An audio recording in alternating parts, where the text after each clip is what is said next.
Kami mulai dari berita banjir bandang dan tanah longsor yang terjadi di Desa Mardame, Kecamatan Sitahuis, Tapanuli Tengah, Sumatera Utara, Selasa pagi tadi. 4 orang yang merupakan satu keluarga meninggal tertimpa material longsor.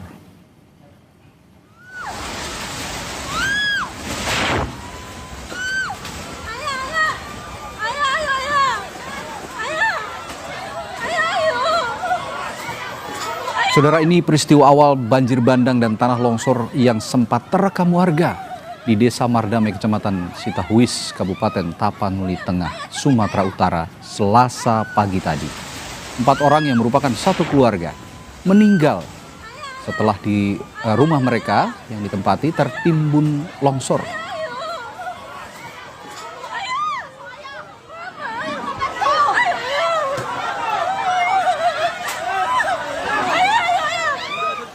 Ada puluhan ini manusia ini yang tertimbun ini.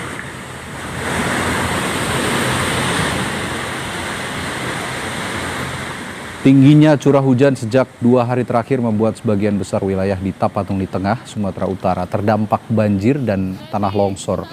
Polisi meminta agar warga yang tinggal di pinggir perbukitan dan dekat aliran sungai tetap waspada, mengingat curah hujan masih terus mengguyur wilayah ini.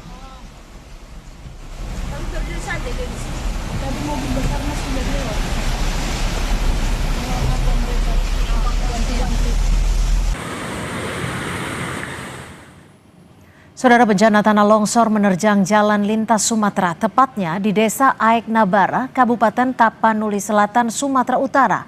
1 unit truk tangki Pertamina dan minibus terjebak dan terbawa material tanah longsor serta beberapa rumah warga mengalami kerusakan.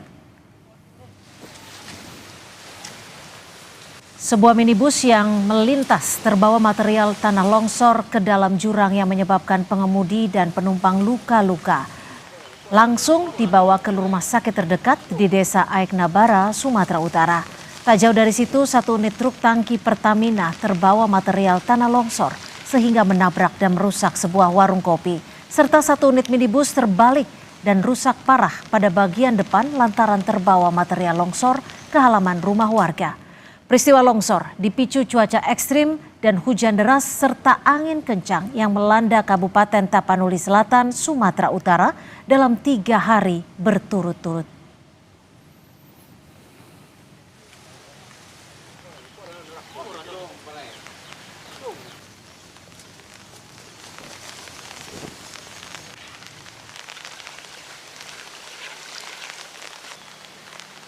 Ini abang terjebak di sini dari kapan, Bang? Dari mulai tadi malam, sekitar jam 10 lah. Jam 10 malam.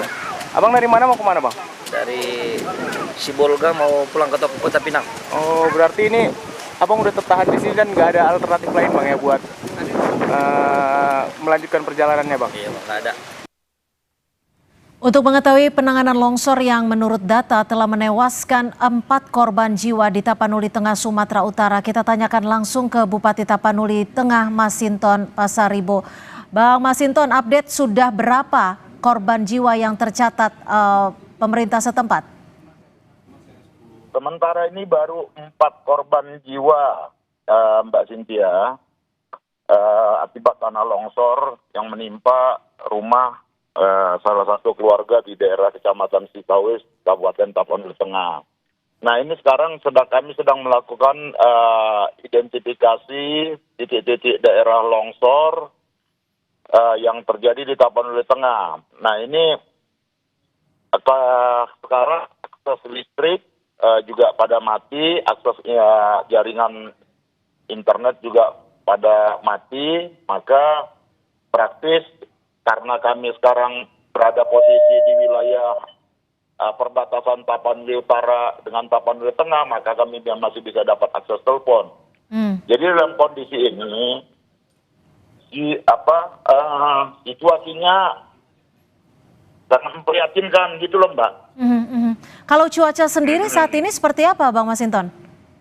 Nah, cuaca Badan Meteorologi BMKG Sumatera Utara itu menginformasikan cuaca ekstrim dalam sepekan ini. Nah, ini yang kemudian di wilayah kawasan Pantai Barat, karena Tapanuli Tengah berada di wilayah Pantai Barat Samudra Hindia, ini mengalami dampak yang luar biasa. Dan juga terjadi banjir bandang tersebut karena adanya upaya pembalakan dan penanaman sawit secara agresif di wilayah-wilayah pebukitan kami. Maka ini nanti semua kami sudah lakukan pemetaannya, kami identifikasi, dan kami akan lakukan tindakan upaya untuk memitigasi potensi-potensi bencana dan upaya-upaya penanaman liar kebun-kebun sawit di daerah perbukitan.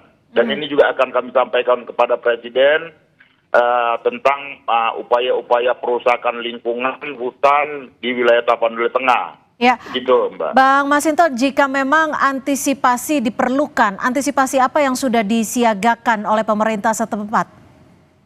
Kami pemerintah sedang mengupayakan itu untuk titik-titik evakuasi. Nah, itu ada GOR aula kami yang kami siapkan untuk menampung evakuasi warga, terutama yang banjir sangat meluas, itu ribuan warga yang terdampak. Kemudian kami berkoordinasi dengan tempat ibadah, sekolah, dan fasilitas pemerintahan lainnya yang bisa kami gunakan untuk melakukan evakuasi. Nah, di situ kami siapkan dapur umum dari Dinas Sosial dan juga pelayanan kesehatan. Tadi Kementerian Sosial juga sedang mengirimkan bantuannya dari Medan untuk digerakkan ke Sumatera, ke wilayah Tapanuli Tengah, dan juga tadi sudah berkoordinasi dengan Pak Gubernur Sumatera Utara. Beliau dalam 2 hari ini juga akan turun ke lokasi.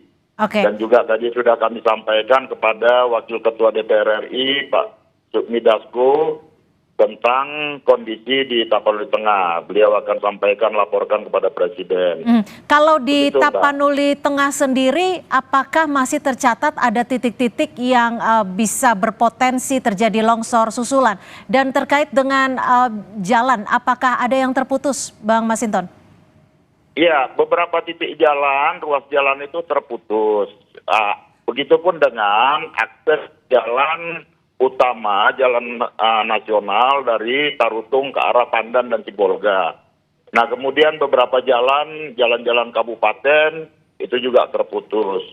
Nah, potensi longsor itu masih sangat memungkinkan. Nah, kami sudah mengimbau kepada warga supaya semua melakukan evakuasi gitu, Mbak. Kalau yang ya silakan. Ya, karena ini juga potensinya masih hujan ringan, disertai juga badai, angin begitu. Untuk longsor dan banjir yang terjadi di Tapanuli Tengah ini, Bang Masinton, jika memang masih diantisipasi terjadi potensi longsor susulan, untuk warga sendiri apakah sudah dievakuasi ke zona aman?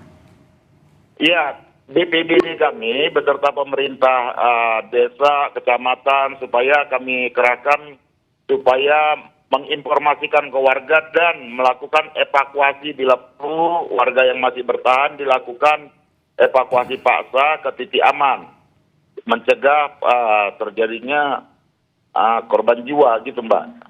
Tapi dari Bang Masinton sendiri selaku pemerintah setempat, apakah bisa menghubungi perwakilan warga di titik-titik yang sempat terjadi musibah ini, Bang Masinton?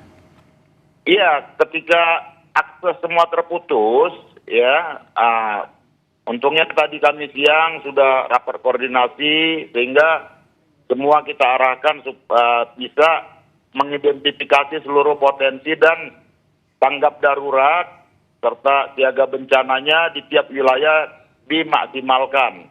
Baik itu melibatkan pemerintahan kecamatan, desa, kelurahan, dan juga beserta masyarakat. Begitu. Artinya saat ini di Tapanuli Tengah sudah memasuki tanggap daruratkah, Bang Masinton? Malam ini kami akan merapatkan Forkopimda. Tadi kami sudah berkontak semua karena semua masing-masing di lokasi. Malam ini sampai tengah malam nanti kami akan rapat Forkopimda untuk menetapkan status tanggap darurat. Untuk kebutuhan warga, khususnya warga yang terdampak, apa saja yang saat ini belum bisa dipenuhi, Bang Masinton?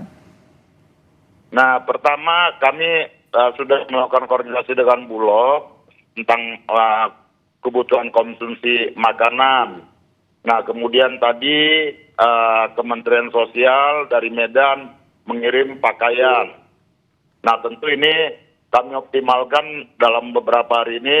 Kami akan konsen pada penanganan evakuasi korban tadi di titik-titik evakuasi, penyiapan makanan, kesehatan, dan juga pakaian, selimut, dan lain sebagainya, Mbak. Begitu. Baik, terima kasih Bang Masinton Pasaribu, Bupati Tapanuli Tengah sudah berbagi informasi di Sapa Indonesia Malam. Terima kasih Bang Masinton.